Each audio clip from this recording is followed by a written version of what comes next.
The Voynich Manuscript. In 1912, the timeline of human history was quietly broken. In the dusty, dimly lit archives of the Villa Mondragone near Rome, an antiquarian named Wilfrid Voynich uncovered a bundle of vellum that should not exist. Among the standard religious texts and ledgers was a codex that radiated an unsettling aura, a book written in a language that has never been spoken by any known human civilization. Carbon dating places the vellum in the early 15th century, yet the ink tells a story that is centuries, perhaps millennia, ahead of its time. This isn't just a book of gibberish. It is a calculated, organized encyclopedia of the impossible. The manuscript, spanning over 240 pages, is filled with intricate illustrations that defy the scientific capabilities of the Middle Ages. We see botanical diagrams of plants that have no match in the earthly biosphere, roots that twist into geometric shapes, and leaves that seem to breathe. But the plants are just the distraction. The true terror of the Voynich manuscript lies in what it knows about the human body. Flip to the biological section, and you are not looking at medieval art. You are looking at a medical textbook. The illustrations depict women immersed in fluid-connected tubes and baths that eerily resemble the internal workings of the human reproductive system and the fallopian tubes. One foldout specifically details a multi-chambered structure that matches the human lymphatic system. Here is the problem that history cannot explain. The lymphatic system was not discovered by medical science until centuries later. The cellular structures depicted require a microscope to see, technology that would not be invented for another 200 years. How does a 15th century scribe draw a cell? How do they map organs that are invisible to the naked eye? The mystery deepens when we look at the script itself. For over a century, the world's greatest minds, from World War II codebreakers who cracked the enigma, machine to modern deep learning AI supercomputers, have tried to break the Voynich code. They have all failed. The text follows Zipf's law, a mathematical pattern found in all natural languages, proving it isn't random. It has syntax, grammar, and flow. It is a real language, but one that has been completely erased from the human record. There are whispers in the academic underground that this book was never meant to be found. Requests for high-spectrum analysis of the ink have been denied by the libraries holding it. Researchers who have proposed that the book contains star maps linking to specific constellations have found their funding cut. The manuscript contains foldouts of circular cosmological charts that depict spiral galaxies, formations that, again, require advanced telescopic technology to visualize. So, we are left with a disturbing dichotomy. Either a medieval fraudster somehow guessed the exact structure of microscopic biology and galactic formation, or this book is a survival, a remnant of a lost archive. It suggests that someone, somewhere in the 1400s, had access to a shortcut in knowledge, a legacy of high technology that allowed them to see into the cells of the body and the depths of space. The Voynich manuscript sits behind glass today, silent. But the silence isn't empty. It is waiting. It is the physical proof that our history has a chapter missing. A chapter where science was not discovered, but remembered. And whoever wrote it wanted to make sure that only the initiated could read the truth. The Vedas' atomic hymn. History has conditioned us to believe that the atomic age began in a lab in the 20th century, born from the minds of Einstein, Bohr, and Oppenheimer. But if you rewind the clock 3,500 years to the banks of the Indus River, you find a different story, one that suggests the discovery of the atom was actually a rediscovery, around 1500 BCE, while the rest of the world was still figuring out bronze tools. The sages of ancient India were composing the Vedas. To the uninitiated, these are just hymns, chants to gods of fire and wind. But look closer. Beneath the poetic Sanskrit lies a rigorous technical lexicon of particle physics that predates the West by millennia. The texts don't just speak of dust. They define a specific unit of matter called the Anu. The definition of Anu in the texts is chillingly precise. It is described as the smallest particle of matter, indivisible and indestructible. The texts go further, describing paramanu, subatomic particles, and stating that these particles have no resting state. They are in a constant, vibratory dance. This is not religious metaphor. This is the fundamental definition of quantum mechanics. The ancient Sanskrit concept of spanda describes the universe not as solid matter, but as a web of vibration, a concept that string theory is only now beginning to prove mathematically. How did men sitting in forests without cyclotrons or microscopes calculate the nature of matter? The mystery turns darker when you look at the concept of time. The Vedas contain the Puranic calculations of time relativity, describing how time flows differently on different planes of existence. This is a concept that wouldn't surface again until Einstein's theory of relativity. They literally describe time dilation, the warping of time by gravity and speed, thousands of years before we had the math to prove it. This knowledge was so potent that when J. Robert Oppenheimer, the father of the atomic bomb, watched the first nuclear test in New Mexico, he didn't quote a physics textbook. He quoted the Bhagavad Gita, a Vedic text. "Now I am become death, the destroyer of worlds." Why? Because Oppenheimer, a student of Sanskrit, understood what his colleagues didn't. He was looking at a weapon that had been described before.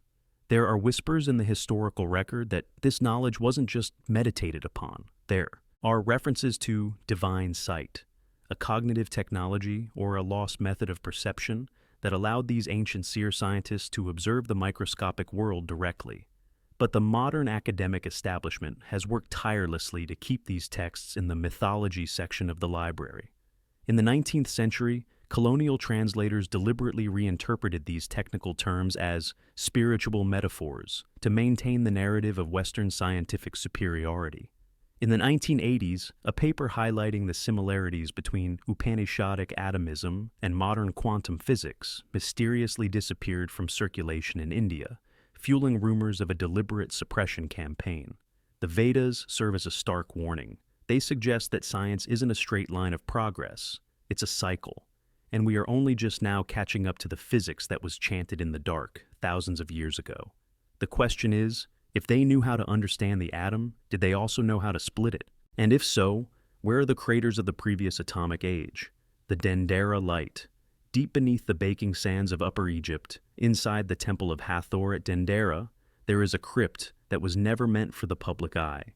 Unlike the open courtyards above, this chamber is cramped, suffocating, and lined with reliefs that have caused a century-long civil war in the world of Egyptology. Mainstream scholars will tell you these carvings depict a religious ceremony, a lotus flower birthing a snake, representing creation. But when you strip away the mythological gloss and look at the image with the eyes of a modern electrical engineer, the lotus theory collapses. What you see on the wall is a technical schematic for a piece of hardware that wouldn't be invented again until the 19th century, a Crookes tube. The relief shows a massive transparent glass bulb. Inside it, a wavy line stretches out, not a snake, but a filament. At the base, the bulb is plugged into a socket that suspiciously resembles a lotus flower, which connects to a long, braided cable trailing along the floor to a djed pillar. In Egyptian mythology, the djed represents stability. In electrical engineering, the djed looks exactly like a high-voltage insulator, used to prevent a discharge from grounding out. This isn't just an interpretation of a drawing, it is the answer to a logistical impossibility. Walk into the deepest tombs of the Valley of the Kings. The walls are covered in intricate, vibrant paintings. Yet, there is one thing missing: soot. If the ancient masters used torches or oil lamps, the ceilings should be blackened by smoke. They are pristine.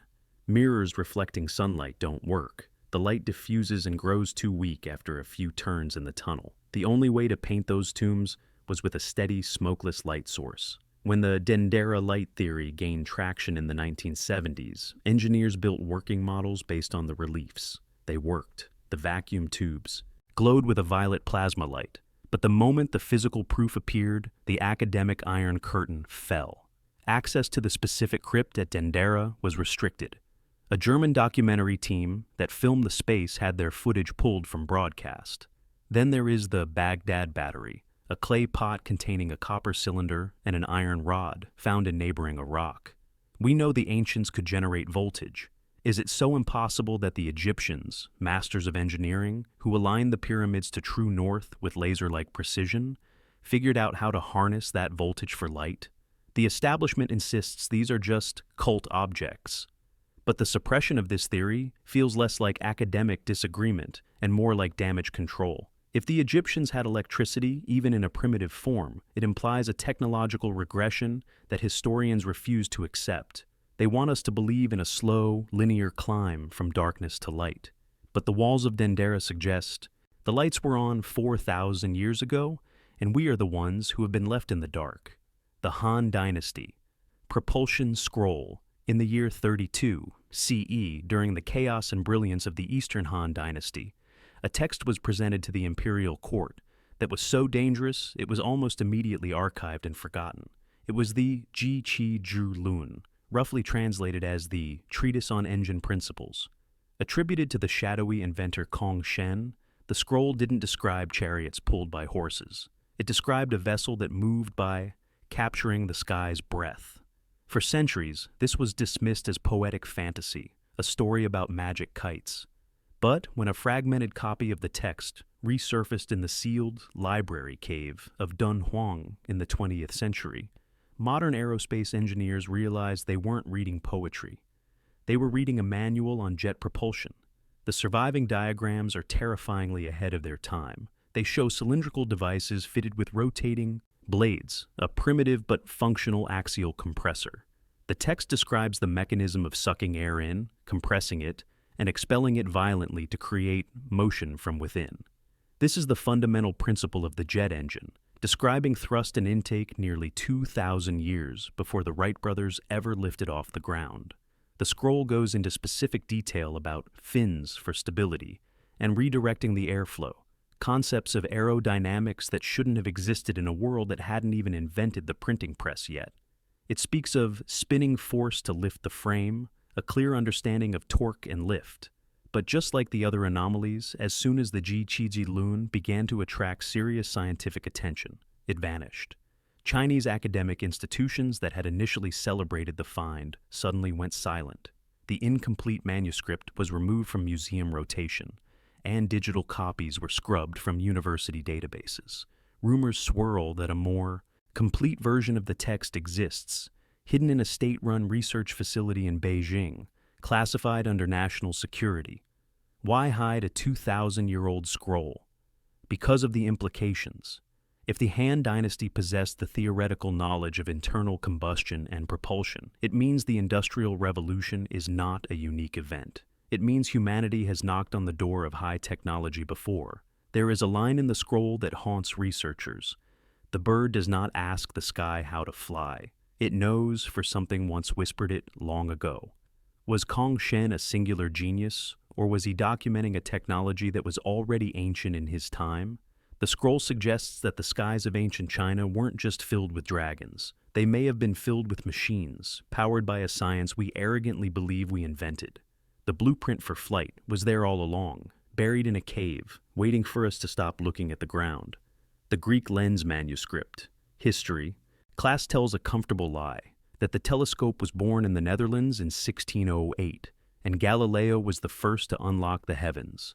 But hidden in the fragmented ruins of a library beneath the island of Delos, the Opticon treatise tells a different story, one that suggests the Greeks were peering into deep space 1,000 years before the Renaissance began.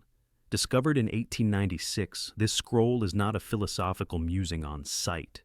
It is a technical manual on the physics of refraction. The text, written in a sharp, utilitarian Doric Greek, outlines the method for shaping clear stone to manipulate light. It discusses specific curvature ratios to bring the far mountains near, and, more dangerously, to resolve the wanderers, the planets, into disks. This is the definition of a telescope. To create a working lens, you don't just need glass. You need advanced mathematics. You need to understand focal lengths, refractive indices, and the geometry of light. The Opticon text describes polishing techniques using grated sand to achieve a surface smoothness that wouldn't be matched until the industrial age. The physical evidence backs this up. The layered lens, a piece of rock crystal found in an Assyrian palace and dated to 750 BCE, was ground to a precise focal point. For decades, museums labeled it a magnifying glass for jewelers. But the Opticon manuscript provides the missing context. These weren't for looking at rings, they were for looking at stars. If the ancients possessed telescopic lenses, it explains the impossible accuracy of their astronomy. It explains how they knew about the moons of Jupiter and the phases of Venus long before Galileo discovered them. But this knowledge was dangerous. The ability to see the heavens demystified the gods. When the scroll was presented to the Hellenic Academy in 1901, it was initially hailed as a wonder. Then, the silence set in. The scroll was recalled for re-authentication and never returned to public view. Unofficial accounts claim it was moved to a restricted archive to protect national heritage. But the reality is likely darker. The existence of the Opticon treatise proves that we didn't discover optics. We forgot them. The Library of Alexandria didn't just burn books. It burned the technology that allowed us to see the universe.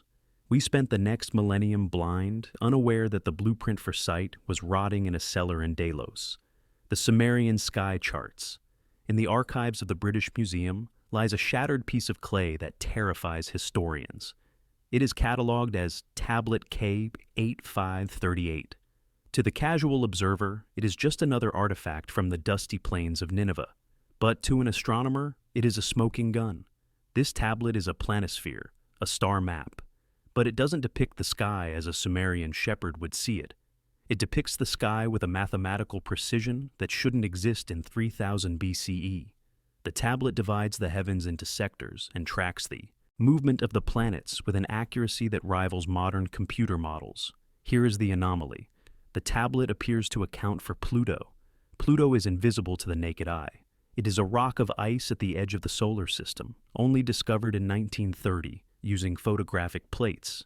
Yet, the Sumerian gods lists include a dark wanderer with an orbital period that matches Pluto's 248-year cycle. How do you calculate a 248-year orbit for an invisible object without a computer or a telescope?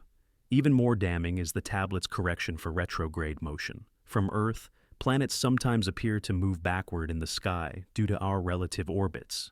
Calculating this requires a heliocentric model of the solar system, knowing that the sun is the center. We are told the Sumerians believed the Earth was flat and static. Tablet K8538 proves they knew the orbital mechanics of the solar system better than medieval Europe did 4,000 years later. The mainstream explanation is coincidence or mythological symbolism. But math isn't a metaphor. When you overlay the tablet's data with a star map of January 2nd, 650 BCE, it matches perfectly. The Sumerians claimed they didn't discover this data. They claimed they were taught it by the Anunnaki. Access to high-resolution scans of K.5538 has been systematically restricted. Researchers attempting to use 3D modeling to decode the remaining fragments have been hit with cease and desist orders citing sensitive cultural data. Why is a star map sensitive? Because it proves that the Sumerians weren't looking up at the stars wondering what they were.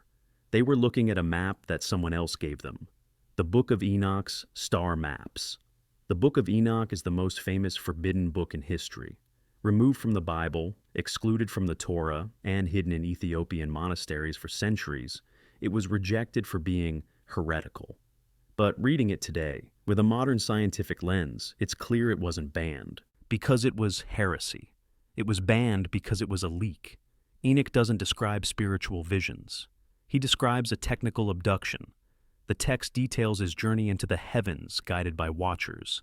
He describes the earth from a high altitude, specifically noting its curvature and the winds, forces, that hold the planetary bodies in their portals, orbits. This is a description of low Earth orbit and gravitational mechanics. The section titled The Book of the Heavenly Luminaries is not poetry. It is an astronomical logbook. Enoch records the solar year with a precision that outmatches the calendars of his time. He describes the gates of the sun and moon, specific coordinates on the horizon that mark the solstices and equinoxes. But the most disturbing detail is the description of the fallen watchers. They didn't just fall, they brought tech. The text explicitly states they taught humanity metallurgy, the making of mirrors, the use of dyes, and the art of wall weaponry. This mirrors the cargo cult phenomenon, where a primitive culture encounters an advanced one and mistakes technology for magic. Enoch describes stars that do not rise or set but are bound in the sky, a possible description of geostationary satellites or stations. He speaks of houses built of crystal in the sky. The Church Fathers claimed this book was dangerous because it focused too much on angels. The shortcut detective looks at the evidence and sees a different reason. The Book of Enoch is the first astronaut account in human history. It documents a contact event where humanity was given technology we weren't ready for. The authorities buried it because it blurs the line between the divine and the extraterrestrial. If Enoch wasn't lying, then we have been visited, monitored, and educated by forces that the history books are desperate to erase. The Tulli Papyrus. If you want to find the truth, don't look at myths. Look at government reports. The Tulli Papyrus is exactly that. It isn't a story about gods. It is an official administrative record from the reign of Pharaoh Thutmose III, dated to around 1480 BCE. In the 1930s, Alberto Tulli, a director at the Vatican Museum, transcribed this document from a Cairo antique dealer. What he read was a sighting report that would look at home in a Pentagon UAP disclosure file today.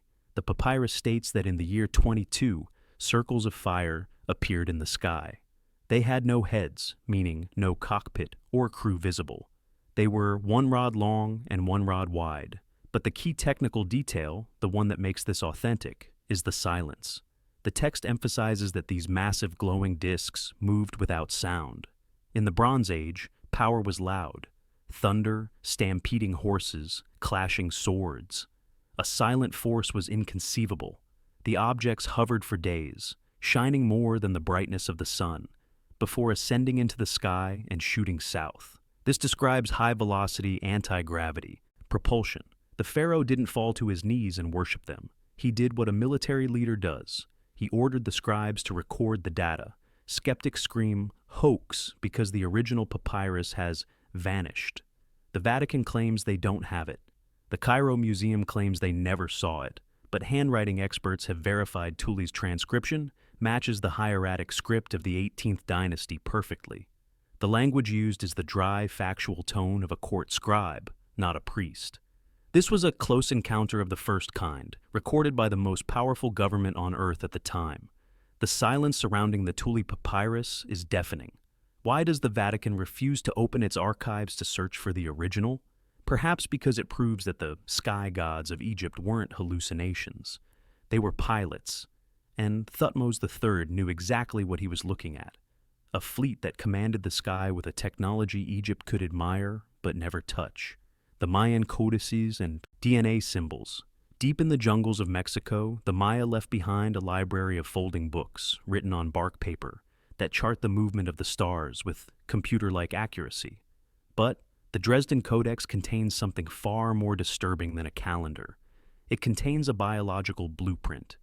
Turn to the pages detailing the creation of mankind. The imagery is dominated by the serpent.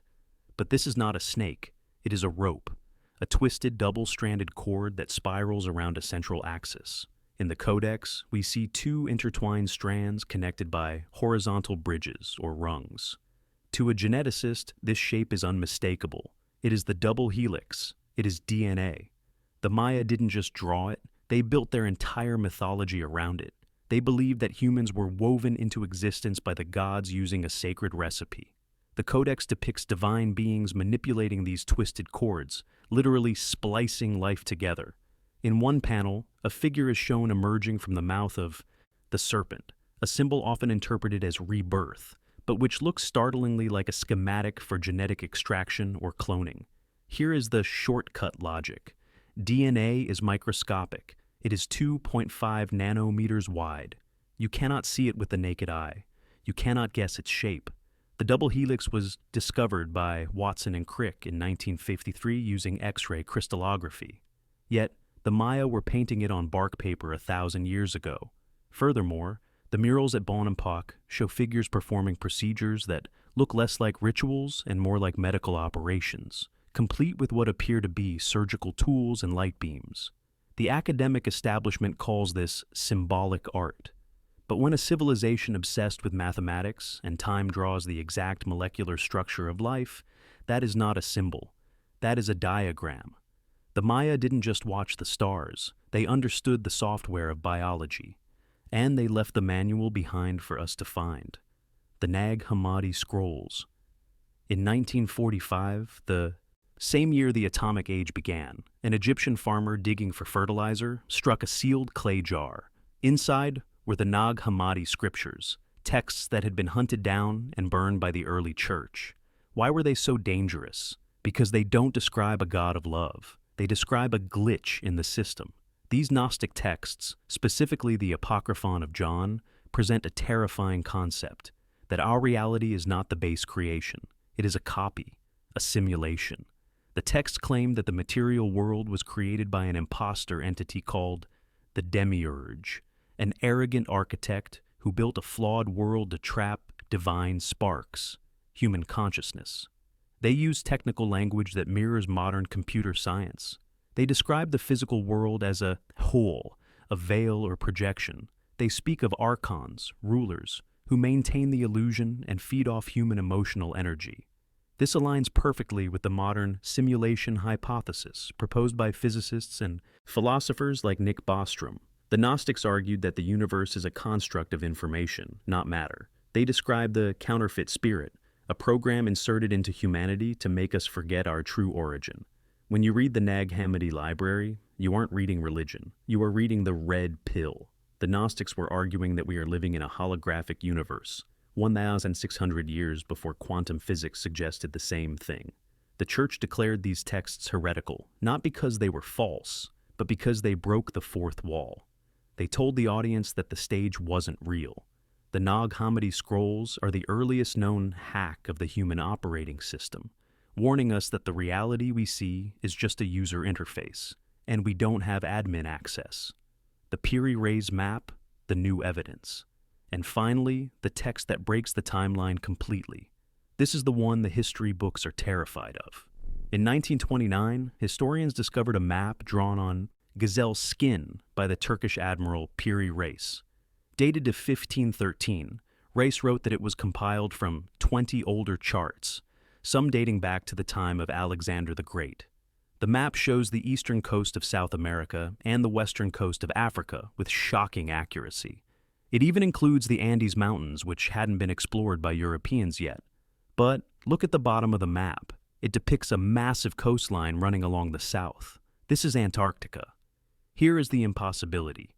Antarctica wasn't discovered until 1820, but it gets worse. The map shows the coastline without ice. Geologists confirm that the Queen Maud Land coast of Antarctica has been buried under a mile-thick ice sheet for at least 6,000 years. Yet, the Piri Reis Map shows the bays, islands, and river mouths exactly where they are under the ice. We only confirmed these features existed in 1949, using a joint British-Swedish seismic survey that scanned through the ice cap. The survey team was stunned to find that the ancient map matched the data from their high-tech radar. Furthermore, the map exhibits a peculiar distortion. When analyzed by the U.S. Air Force in the 1960s, cartographers realized the map uses a projection method called spherical trigonometry. The distortion matches exactly what you would see if you took a photo of the Earth from high altitude above Cairo. To draw this map, the original source didn't just need to sail, they needed to fly. They had to see the continent before the last ice age, and they had to see the curvature of the Earth from the sky. The Piri Reis Map is the ultimate proof that a global, seafaring, and perhaps spacefaring civilization mapped this planet thousands of years before we did. The map isn't a mistake, it's a legacy. And it proves that we are not the first advanced culture to call this planet home. These texts prove that history is not a timeline. It is a crime scene, and the evidence has been tampered with. We have just scratched the surface. There are files on the pyramids, the Antarctic anomalies, and the loss frequency technology of Tesla that we haven't even opened yet. If you want the truth without the wait, click that subscribe button right now. I'm the Shortcut Detective. The investigation continues.